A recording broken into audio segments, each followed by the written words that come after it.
mwese muvuze amahano mwese mufonare muvuze amureyo mureyo tuja umureyo ngo tuja imusaka ufonare rangaye imasasa mu gihugu kandi tayiri kandi oya tuvuze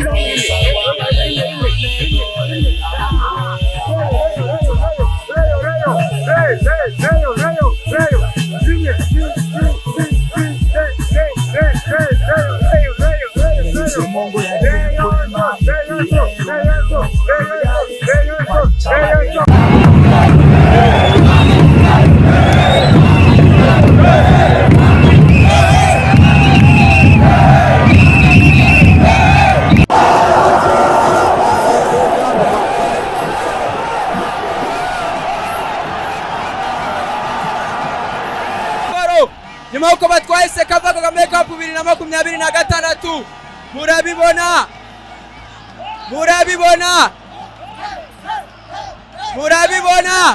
ibyishimo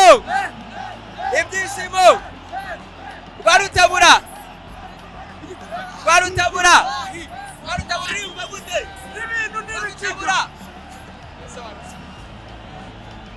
bose ushinzwe iki waretse twakora akazi kacu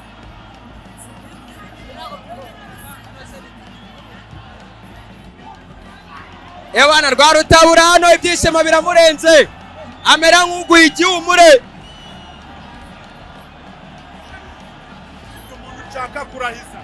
muramubona rwarutabura guye igihumure muri stade rwarutabura fata rwarutabura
Bombe Oko Yiyumba.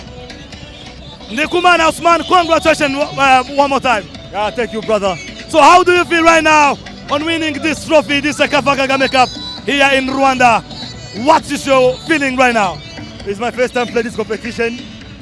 Now I feel very comfortable. I feel very, very good. I feel like I have some emotion inside me, and it's my first time I win this cup. But in my body now, I feel very, very good. Yeah. Asman, what Rayon Sport fans should expect from you this coming season? This was like a pre-season.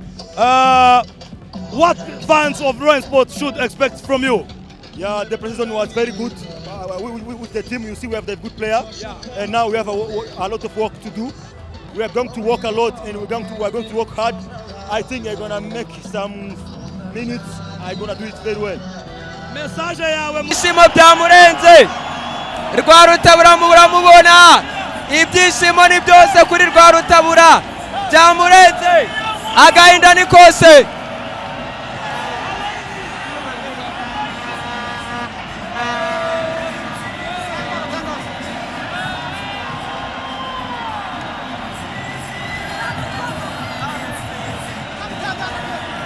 ibyishimo ni byinshi hano muri stade murababona hariya abakinyi abafana ewana murababona abakinyi hano dore ibyishimo by'abakinyi ba Rayon Sport murababona hano ibyishimo ni byose amateka naranditswe muri stade Amahoro Rayon Sport ukanyese kava Kagame Cup 2026 wari waje byagenze bitese wari waje gushyigikira Gor Mahia oya ngendo umusportifu wari waje gushyigikira Gor Mahia oya ntabwo naje gushyigikira Gor Mahia sinaje no gushyigikira igeraniro ngendo umusportifu ninge Senderi Kanombe nk'umukunzi wa Nyamukandagira mu kibuga kikarasa imitutu yaramwe zamishondera zikanyeganyega intsinzi umurava arume patriote igisirikari gikunda igihugu ariko se ubu ntabwo babaye kubare yitwaye igikombe oya ntabwo nababara kireka ari ikipe yanjye yavuyemo ariko ikipe yanjye yavuyemo ariko ntabwo yavuyemo twebwe turacyahari ariko abantu bamaze iminsi bakubona utrene kubera ikintu wahisemo kugeza kureba izi match nyine ngendo umukunzi wa football ndi no mu sportifu ntabwo bivuze yuko ngewe ntaza kureba match kuko iyi ni stade twubakiwe n'umukuru w'igihugu ntabwo bivuze yuko nta mupaka uriho kuba nazangaha ku kibuga naje kureba match kuko ndi umunyarwanda ni stade ni yacu twubakiwe n'umukuru w'igihugu nyakubahwa Perezida Paul Kagame ari nawe muterankunga mukuru w'iyi Sekafa ikaba yitwa Sekafa Kagame Cup none se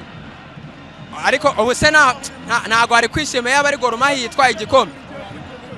yaba Gor Mahia yaba Rayon ntabwo igitwara yose igitware nta kibazo na kimwe ariko amafaranga asigaye mu bana b'abanyarwanda akaba icyo yakora nta kibazo atagiye hanze agasigara hano i Kigali ariko se urasaba iki umukunzi wa pe urasaba iki kubera ko ikipe yawe kubera ko yabona ikibazo icyo nsaba nk'umukunzi wa peri ni nacyo n'ubundi abayobozi badusaba abayobozi baba bagomba gukora ibyabo natwe ibyacu nk'abafana tukabikora icyo dusabwa ni ukujya ku kibuga tukareba iki tukareba umupira nta kindi ibyo bagomba gukora nibyo twebwe tugomba kugira itego gukurikira abakinnyi nta kibazo twaguze neza kandi muri iki gikombe barimo barakinira dufite ibikombe bitatu kandi indi kipe yose zirimo hano twe dufite ibikombe byinshi abantu bajya babona amafoto yawe usa nk'uwababaye ntabwo wabaga ubabaye ko ikibazo nk'inyarwanda nk'ikinyamakuru twemera ahubwo abo babonye akababaro kanjye nkanjye Senderi Kanombe wamfasha nkabahereza nomero yanjye bakazampamagara cyangwa bakajya nuko bandinda akababaro niba mumfasha nayibaha nta kababaro nigeze ngira nk'uko uvuga ngo wabonye ku mafoto yanjye mbabaye wareka nkabahereza nomero yanjye 078 26 60 3 7 2 ibaruyeho Joseph yaba rufite icyo agomba kumbwira cyangwa se icyo kumvugisha ndahari ni ngewe amaraso abaye umukara n'umweru ni mama wamana gutya niyo myenda ngira mu buzima bwanjye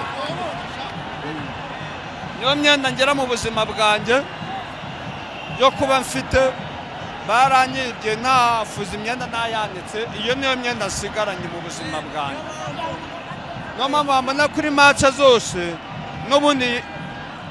nzizaho ariko kubera ko nza nambaye umwenda niho bagira ute bambona ariko ngewe ikipe yanjye iba ku mutima nanashimira ubuyobozi bwa ekipe yanjye by'umwihariko afande CDS afande James Kabare ngashyiraho Rukaka n'abandi bakuriye amafani karabu yose rwose ibyo murimo muradutekereza ni byiza mutege imbere tubari inyuma kandi twaguze neza ariko abo bantu bari kwibaza ngo ntabwo babaye kubare yitwaye igikombe oya ntago mbabaye pe ayo mafaranga nagume hano agume mu bana b'abanyarwanda ntakuntu wahindura se hari abantu babuze baturashaka kwigira muri iri oya nkuraho n'urujijo iki ni ikinyamakuru cy'igihugu rwose nonse amashereka y'umweru ikipe ni umukara n'umweru intare ntabwo igisinzira ni iyi ngiyi rwose hari n'amaradiyo yampamagaye live agera muri 4 bakuriraho icyo gihuha APR nyiri ku mutima ntago nzayivaho amaraso abaye umukara n'umweru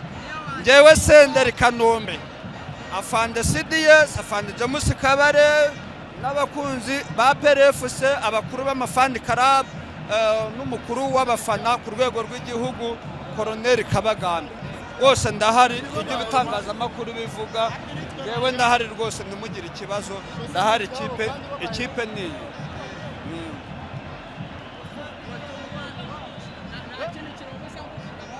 ubutumwa nagenera abafana ba PRFC ibyo twasabaga abayobozi barabikoze twebwe nituza ku kibuga umusanzu wacu nukuza ku kibuga tugakurikira ekipe yacu nicyo kintu cya mbere kigize ute dukenewe Senderi Kanombe ndabivuze kandi nashimira Rukaka Steven umuyobozi wacu ku rwego rw'umujyi wa Kigali kandi munamwereka n'intuzi cameraman nashyire hano barimo barabireba I love you APR ku mutima